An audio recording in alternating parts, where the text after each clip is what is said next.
Yo guys, it's CFB. Welcome back to a brand new video. Welcome back to the channel. Today we're talking on a video which is slightly different to obviously match previews, reviews and stuff like that. Today we're going to be talking about what team I would like to see from Chelsea next season. What team I would like to see that would be best for us next season, to do with reality. So including signings and stuff like that are realistic in the sense, and players who are meant to stay who are realistic and stuff, but in my vision who I would want to see. So we're going to do that today. Slightly different. We're shifting away from the content to do with the games for right now.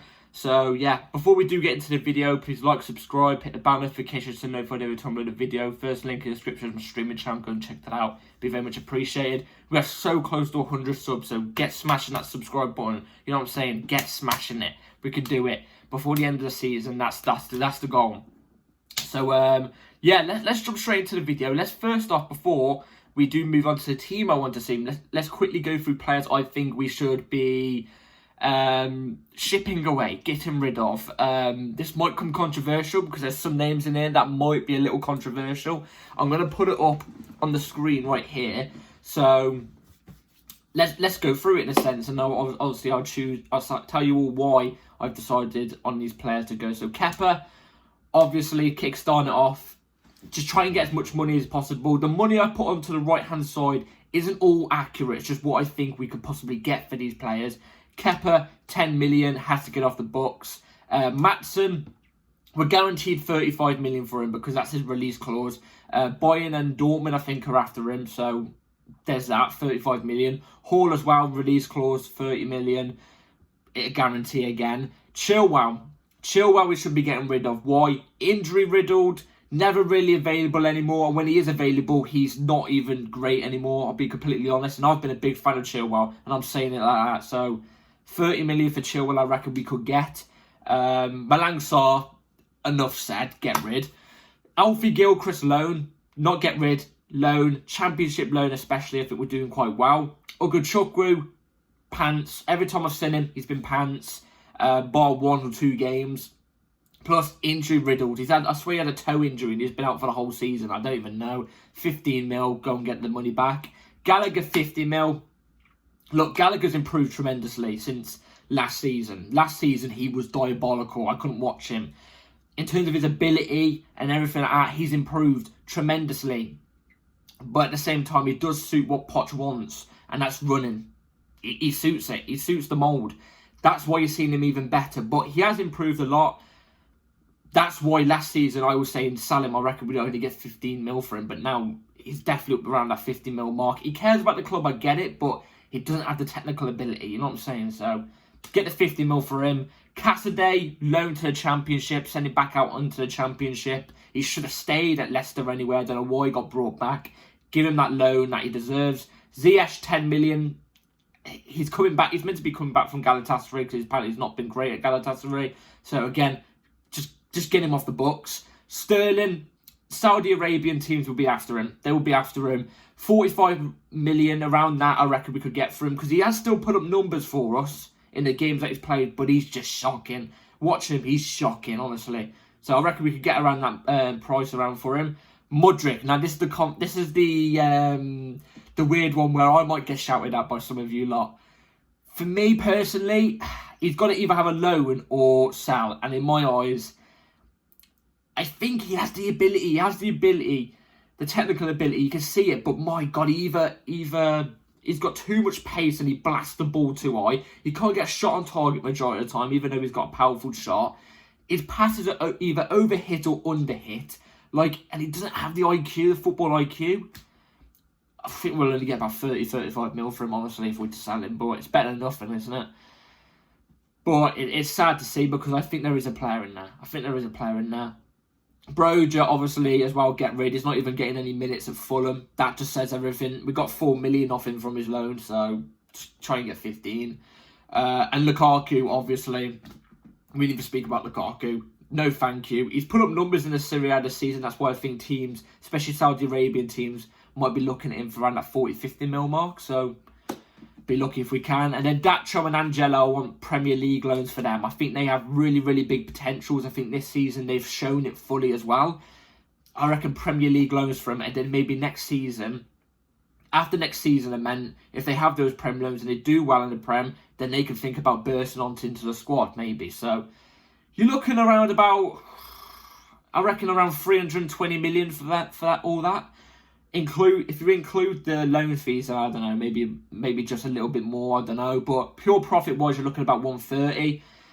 So it's positive. I think this will get us over the line for FFP and make us being able to spend ready for next season. So there's my sell list and loan list. Let's now move on to the team that I would like to see for next season. So now let's move on to the fun part of the video, the good part of the video, the good news part of the video. The team I would go with for next season. I'm going to start it off before I put it up on the screen. I'm switching the formation. I put out a poll on Twitter saying, would you rather keep the 4-2-3-1 or move to a 3 at the back? From what I've seen of Chelsea for the last couple of years, every time we've resorted to the 4 at the back, it's never been 100% good. It's never got us out of the best we can get with the players that we've got. So, I'm saying this right here, right now. 3 at the back is what I've gone with, and I think Chelsea will be better at 3 at the back. Obviously, the manager I want to see next season is Ruben Amorim, so I'm hoping Ruben Amorim comes in because he does also play with the 3 at the back. 3-4-3 to be even better because we've obviously played 3-4-3 before. So I'm going to be based off of 3-4-3. I think the 3-4-3 is more suited to the players that we've got. And I think with the young players that we've got, it adds more protection, especially to the defence that we have, which isn't as good as the defence we previously had, especially losing the players like Thiago Silva and stuff like that. You know, you need a 3-4-3. I think also 3-4-3 helps with the midfield that we have with Caicedo and Enzo. I think it really helps with those two, just in case they ever do get bypassed. You obviously have a 3 or a 5, you're not trying to say. So, this is the team I would go with for tomorrow. Well, tomorrow, gee, I think it's a preview for some reason. For next season, this is what I would like to see next season. Not what I think will happen, what I would like to see. So, Petrovic in goal. We're going to start with Petrovic in goal. I think he's been relatively solid in his Chelsea career so far. I know he's been prone to a couple bit of criticism recently because he had a bit of some off days. He showed some off saves in a way, you know what I mean? I think he could have done better with the Aston Villa recent goal as well. But he's still a young keeper. He's 26 for a goalkeeper. That's bloody young. First season in the Premier League. You've got to give him a chance. And I think he has shown already that he deserves a chance. Obviously, his backup as well is being Sanchez. Sanchez, I think at the start of the season, the first couple of games at the start of the season was very, very shaky. Then he came into his own. That Haaland save in the Chelsea 4, Man City 4 victory. It felt like a victory, that's what I'm saying. In the Chelsea 4, Man City 4 draw, he pulled off a great save when Haaland was through on goal. One of the best saves I've seen for a bloody while. I'd keep that. I think with the money that we have to spend, which obviously won't be an enormous amount, but with the sales that we could potentially make, like I've said, I think maybe missing out on buying a goalkeeper for next season, I think would be more beneficial to us because we've got more positions we need to upgrade on, if you know what I'm trying to say. I think there's more positions in the team that are stable, mate, we need to buy and strengthen there, if you know what I'm trying to say. So I'd keep those two as the goalkeeper options. Petrovic, obviously, mainly the starter. That's why, obviously, Sanchez is right here saying backup, because I'd mainly choose, I think, Petrovic as the starter. So let's move away from the goalkeepers to left centre-back. Starting off with Levi Colwill, obviously. We've been playing him at left-back this whole bloody time. There's only a couple times we've seen him at left centre-back. Well, centre-back this season. And he looks great at centre-back because guess why? He's a natural centre-back. And with Colwill, I see him being a natural leader as well. There's teams like PSG, Liverpool and stuff like that are looking at Levi Colwill. That proves how good of a talent Levi Colwill actually is. For Levi Colwill, I think experience goes out the door. I think this guy doesn't need experience. Levi Colwill he's just a beast. He's an absolute beast. I would much rather him be the starter instead of Badiashile, who we're going to move on to in a second. Obviously, you can tell Badiashile's on there. But I think also in a 3 at the back, it gives a licence for Levi Colwill to push forward. He's got good ball playing ability as well. So I think for Levi Colwill, this will be very beneficial to him in that sense. So I would much rather be starting Levi Colwill over Badiashile, who we're going to go with next. Badiashile has had an atrocious season this season. Atrocious. Not been great at all, bar the Aston Villa game. I think the Aston Villa game I think before the game he got a kick up the arse because he definitely performed in the Aston Villa game, was way better than the Arsenal, which he couldn't have got worse than that Arsenal performance. But then again, they're both two great centre-backs, and in the future I think they're going to be very, very good.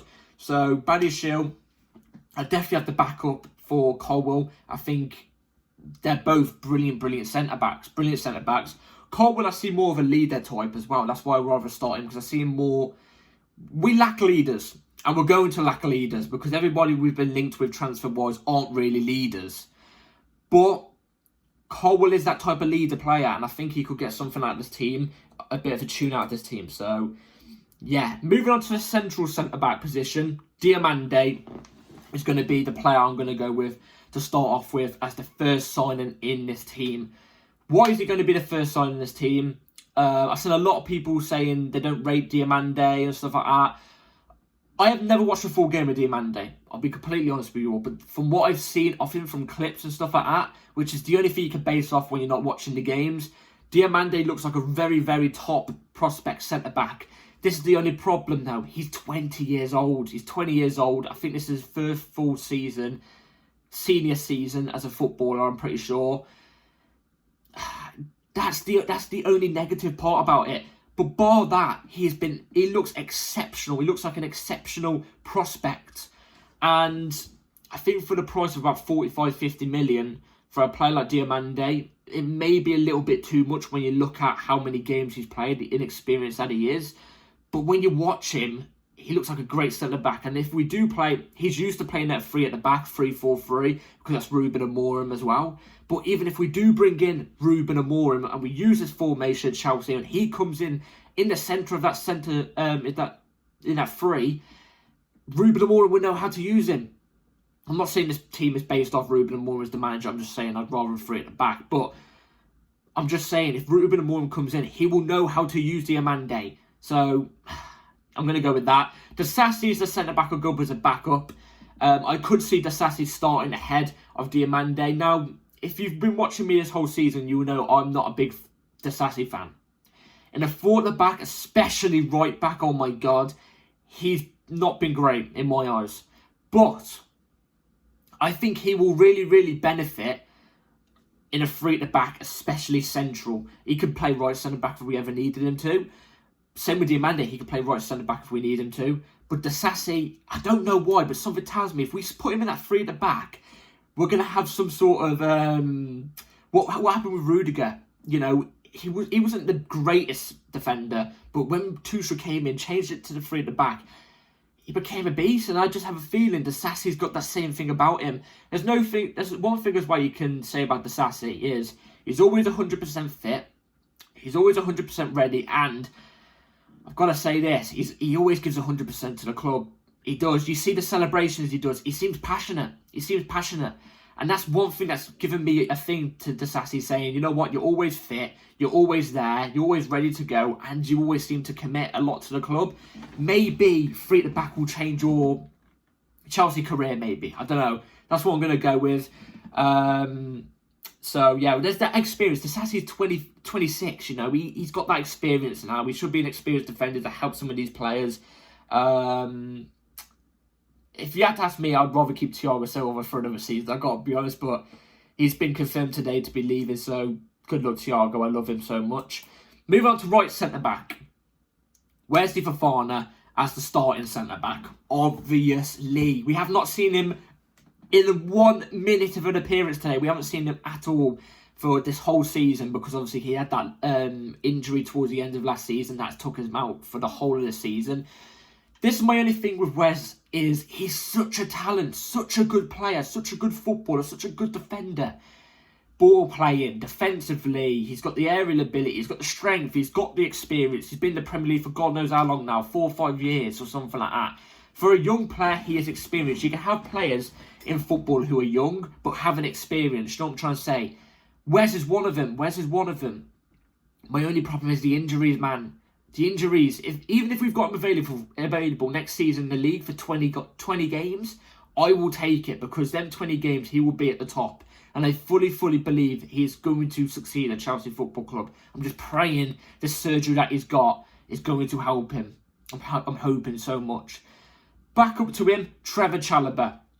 Again, someone who gets injured a lot, but someone I've backed a lot. If you've been watching my channel for ages, or if you know me before this channel was even created, you will know I've been a big fan of Trevor Chalobah since he's came into this squad. He has been unbelievable. He always gives us all. He's always at 100%. He's not always fit though, that's my only problem. But he cares about the club. He cares about the club. He's one of the most underrated centre-backs I think I've ever seen in the Premier League. He is always giving at least a 6 or a 7 out of 10 each game. I'd have him as the backup for Wes any day of the week. So, yeah. Moving on now to left wing back. Second signing this is Alphonso Davies. Now, a lot of you are going to be looking at me going, what the hell are you on about? Alphonso Davies is not going to come to Chelsea, especially when it looks like you're not going to get European football, especially Champions League. Why would he come to Chelsea? Why? Is there any links to Chelsea? There has been a few links, not major links, but there's been, especially from your Fabrizio and stuff like that, there's been none of that.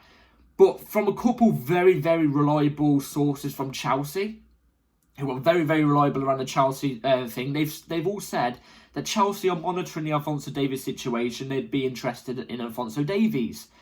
Who wouldn't be? Who wouldn't be? You know, he's got pace, he's got strength, he's experienced, he's young, but he's experienced, he's got winning experience as well. He's a top player. Again, bit injury prone, but he's got better over the years, I think.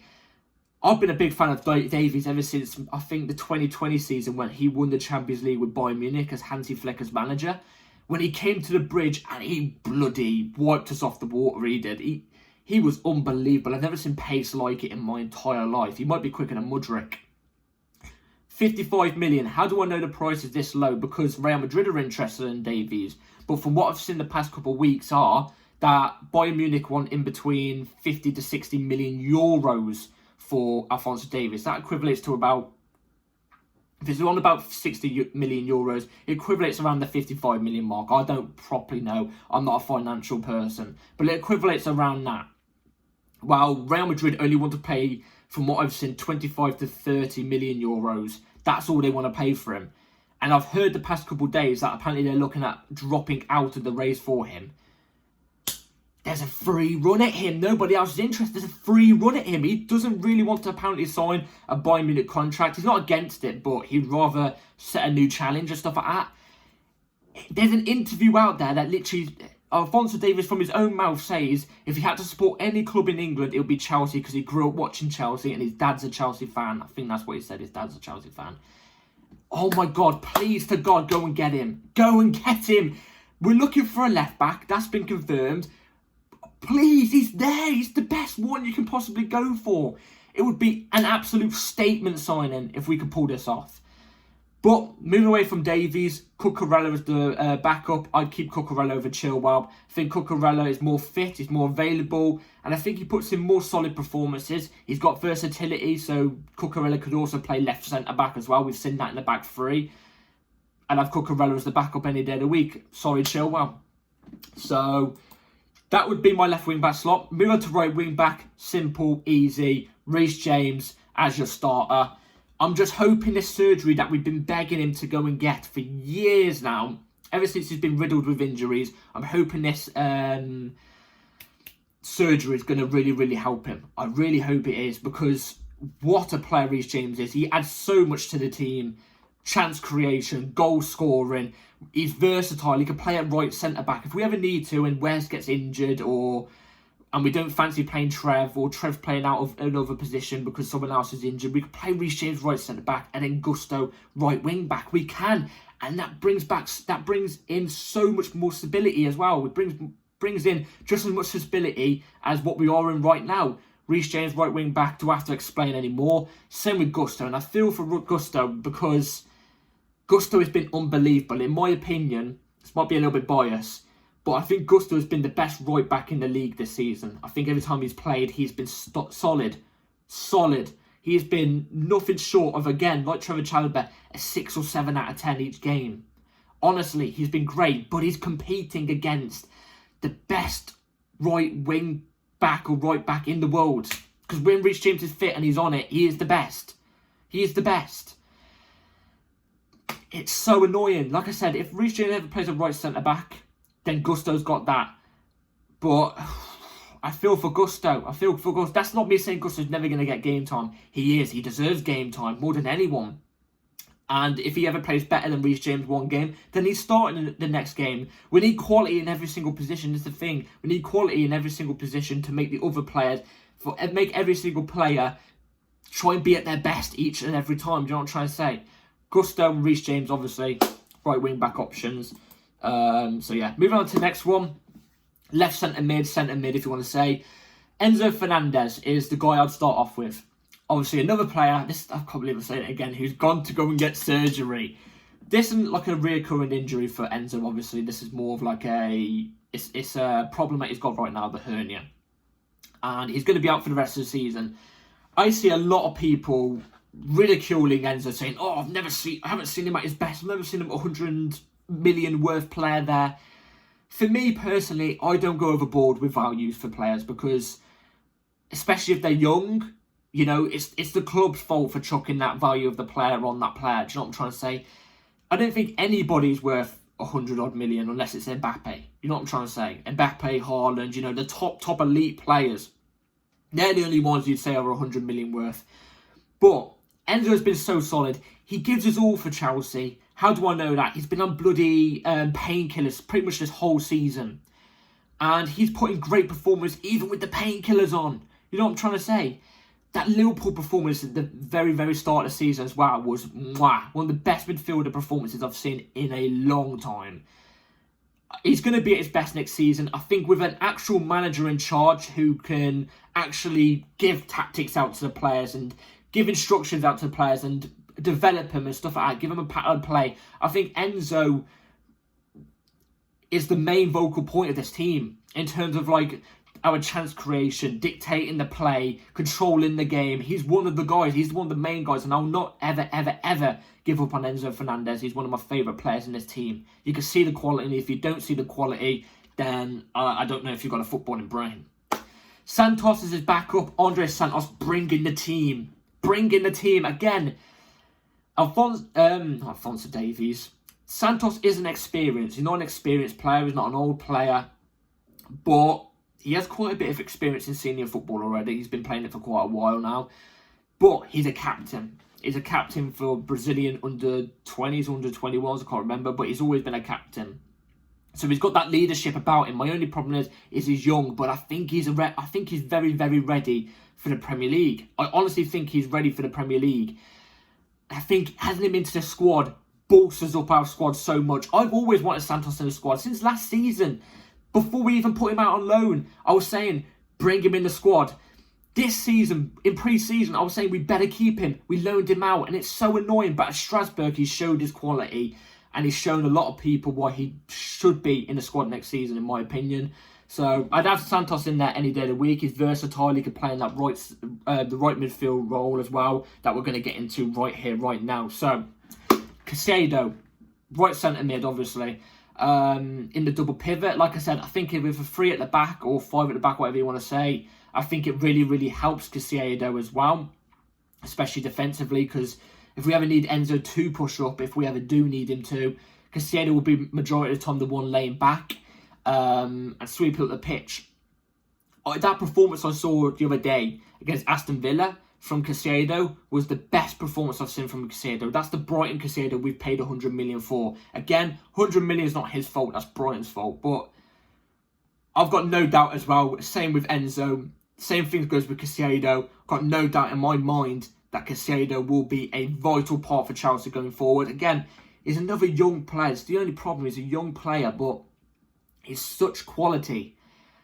I think he helps his team out so much. I think he really does. I think his performances have gone under the radar a little bit. People seem to think, because he doesn't get GA, that he doesn't put in good performances and he's a waste of money and stuff like that. And I think that's utter, quite frankly, bollocks.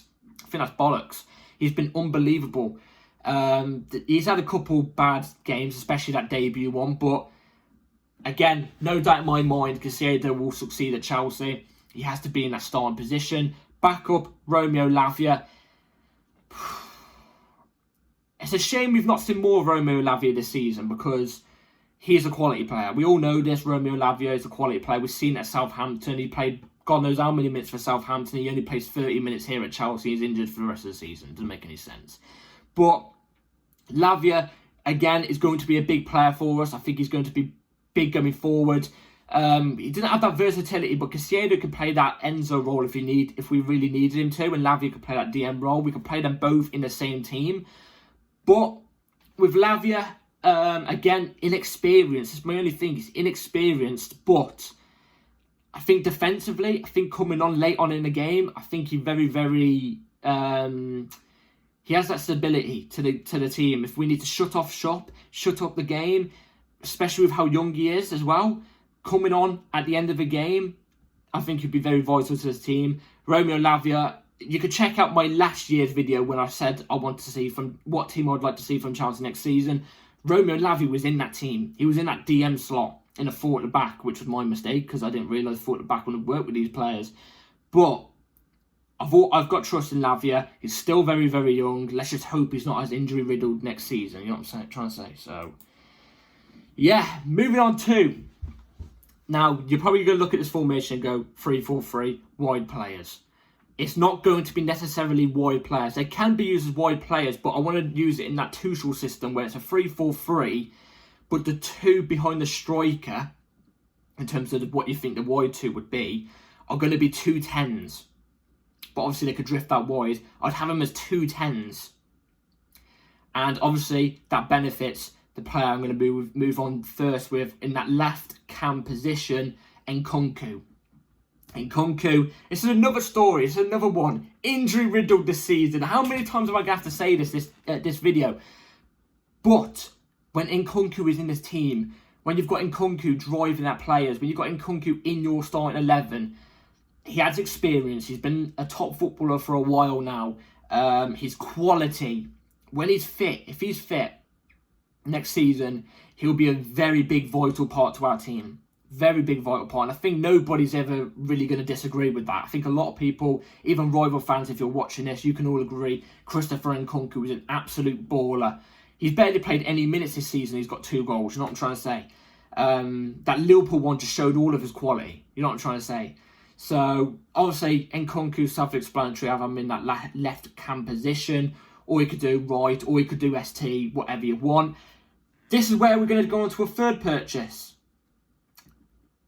I forgot his name. Pedro Gonçalves, or whatever his name is, who plays for Sporting. Again, another Sporting player who plays in this formation. He plays in this formation. And if we get Ruben Amorim, it will help him. Pedro Gonçalves is a good player. Again, I've not seen much games from him, but I've seen clips. He racks up a lot of GA. Tends to be where people who come from the Portuguese league tend to succeed in the Premier League. I think Gonçalves, he's got a big price tag on his head, 45 to 50 million. I think he would be very vital to this team. I've seen a lot of people say go in with Eze, go and get Eze. No, not Eze, Elise, sorry. Go and get Elise and stuff like that. I'm all for Elise. But I think with the Premier League teams that are going at him, like, United, City, stuff like that, teams that are going to have European football who look like they're in a much more stable place than us right now, I think we need to go and look for another option because I don't think it's going to happen. And I think Pedro Gonçalves would be a good second option for this team. I think he would. He's experienced. He's 26, I think, actually, not 25, or he's becoming 26 soon. He's got that experience. He also has Premier League experience as well. He used to play for Wolves, I think. Don't think it was that great for him, but he did play for Wolves. I'd have Pedro Gonçalves in this team. And I think he would remind me of that Juan Mata type of player. I don't know why. The clips I see him in, he reminds me of Juan Mata in that sense. Very, very good player. I think a player we definitely should be considering, especially if we do get Ruben Amorim. If we get Ruben Amorim, he will know how to use a Diamande and a Gonçalves. You know what I'm trying to say? So, I'd have that for the left cam position. Moving on to right cam, starting off, obviously, Cole Palmer. Do I have to say anything? He's in the running for Golden Boot. He's in the running for the bloody Playmaker Award, whatever you call it. Exceptional. He's been exceptional. Been a great buy from Chelsea this season. Has to be starting without a doubt. The backups I would have for him, I'm going to put them both underneath here. Madueke and Carney. Now, I was on the exception that Madueke, after that laughing thing, after the semi-final, I was fuming. I was saying get him on the sell list and stuff like that. But this might just be me being fickle. But after that Aston Villa performance, after I've seen him how he played, how he's tapping the badge, and I do remember from last season, he was one of the only players that really shown that he actually cared for the club, saying he was happy to look down at the crest on his shirt. Maybe the FA Cup semi-final thing was just a blip for him. Maybe it was just a blip for him. Maybe it was just something that comes with inexperience that he should be not doing, obviously. You know what I'm trying to say? He shouldn't be doing that. And I'm hoping he's learned from that, because when you watch Madueke compared to a Mudryk, he has that golfing quality. He has that quality. He has that. He's not scared to take on a player. He's not scared to shoot. He's not scared to dribble. He's not scared to do anything. He's a top player. So I'd have him as a backup. But then as a backup in the sense of he could play left cam or right cam, I'd have Carney in there, obviously. The reason why I put Carney / Madueke is because Carney is very, very injury riddled. But when he's available, he's quality. He's utter quality. If he still has the same injuries next season, I think Carney's going to have to go and get surgery as well. But I think with him in the team, I think if we did get Ruben Amorim, this team's going to be based off Ruben Amorim, I'll be honest with you all. But I think even if we did play with the three cams, obviously Carney's versatile as well. He could play in that double pivot if we ever needed him to. But I think with him in those two attacking roles, the 2-10 roles, I think that would be his best position. And we've seen that, we saw that last season. We've been seeing him in the 10 this season, and that's where he plays at his best. So, yeah, he could play either two of the sides. Same with Nkunku, same with Gonçalves, very versatile. Palmer, in a sense, could do that as well. But that's the 2-10s I'd have. And let's move on to the last position. Starting off with Victor Osimhen, obviously. If you didn't know and you've been watching my channel for ages, come on, it was obviously going to be Victor Osimhen to be the striker. And I think he is the guy to break the number 9 curse for Chelsea. I think you slap the number 9 on his back, and I still think he's bagging you over 15 goals in a season. I still think he is. I think he's going to be very vital to this team if he ever comes. Oh, I think he'll be brilliant. I think, honestly, it's the most... I know a lot of people are not feeling it. A lot of people are feeling the Goalkeeper striker. If we get Ruben Amorim, I've already came out and said if Amorim does want Goalkeeper over Osimhen, you know what? I'm fine with it, because I just want a top manager to succeed with the team and want his players. But I still think if Ruben Amorim came, I think Osimhen would be very, very good for him. I think it would be good for him, and I think in the Premier League as well, I think he would be better than Goalkeeper, obviously. I think Osimhen will be a top 2 striker of this generation, along with Haaland, for the next decade. That's what I just think. I think he's brilliant player. He wants to move, even when we're not in Europe, even when we're not at our best. He wants to move. Doesn't that just say everything? Goalkeeper might not even want the move. Goalkeeper might be thinking, nah, I don't want the move, but if Moore goes there and there's no other options, screw it, I'll go. This guy wants to move. So I get it's more money, only by a little bit, but like, he's the guy, man. He's the guy. I think he's less of a risk as well than any other striker. So, Osimhen, obviously, I'd have in that number 9. Then to back up Osimhen, I'd have Jackson. Jackson's a good player. Good player, versatile, could do that left-hand side role as well if we needed him to. There's a good player in Jackson, man. There really is a good player in Jackson. I think a lot of people are too negative on Jackson, especially when it's only his 3rd senior season in football in general.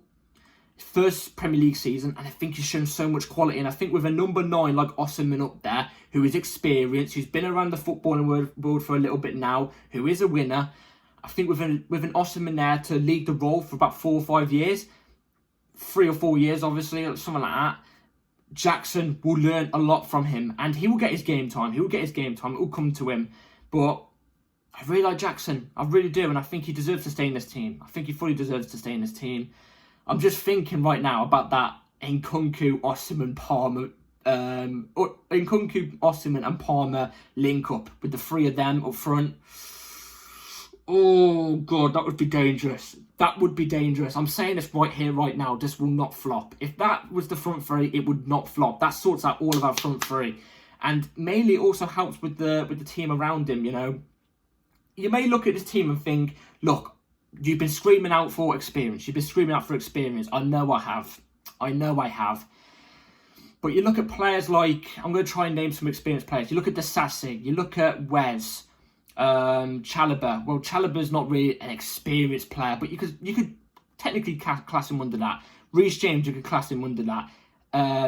Enzo, I don't really know. Davies, you can class him under that. He may be young, but you can class him under that. Cucurella, you can class him under that. And Kunku, you can class him under that. Gonçalves, you can class him under that. Osimhen, you can definitely class him under that, even though he's young as well. There's some experience there. There's some experience, not like 29, 30, 31, 32-year-olds or Thiago Silva life experience. No, but there's some winners in there. Osimhen, winner experience. And Kunku, experience. Gonçalves will be a winning experienced player. Davies, winner experience. Been there, done it. Do you know what I mean? There's young players, but they're experienced. If you know what I'm trying to say. They know what it takes to win. And they've been around the block for ages. So, yeah, I think this team would do really, really well under any manager, as long as it's free at the back. Ruben Amorim as well, especially, I think it would do really, really well. That's the team I would like to see for next season. Whether it's going to happen, I don't know. Osimhen, obviously, is very realistic. Osimhen could happen. Diamande as well could happen. Gonçalves, I haven't really heard that many links about it. I've only heard like a couple, and that's not recently. And that's the same with Davies. But I think that would be a very, very good... I think that would be a very, very strong, good team. And I think it would be way better than the team lineup we've got this year. And I think it does way better in the league. And I think it definitely takes us to new levels under a good coach. So that's my lineup I'd like to see for next season. I think next season, if we had that lineup, we set up with that lineup, I would be happy. Happy as Daisy. Do you know what I mean? But hey, we have to wait to see when the summer window opens, who we get, what manager we get. If we do get a manager, pray to God we do get a manager. Let me know in the comments down below what your lineup would be. It's a different video today. I just want to go with something different. What I wanted to tell you guys, what I would like to see for next season, my team for next season, hopefully. To switch it up, you know, a little bit. We did one last year. I got some right, so hoping this year we get some more right. So yeah, that's it for today, guys. Hopefully you've all enjoyed. Thank you all for watching. If you've got this far, if you haven't already, I don't blame you. It's a bloody long video. It can be a bit boring. This type of video is a little bit boring. I don't blame you. But some people do like it, some people don't. So yeah, like and subscribe. Take care, everybody. Hit that subscribe button for 100 subscribers. Come on, guys. We could do it. We could do it by the end of the season. Come on. Take care, all. And then I'll see you on the match preview. That'll be definitely the next video upload. See you on the match preview. Take care, all. Peace.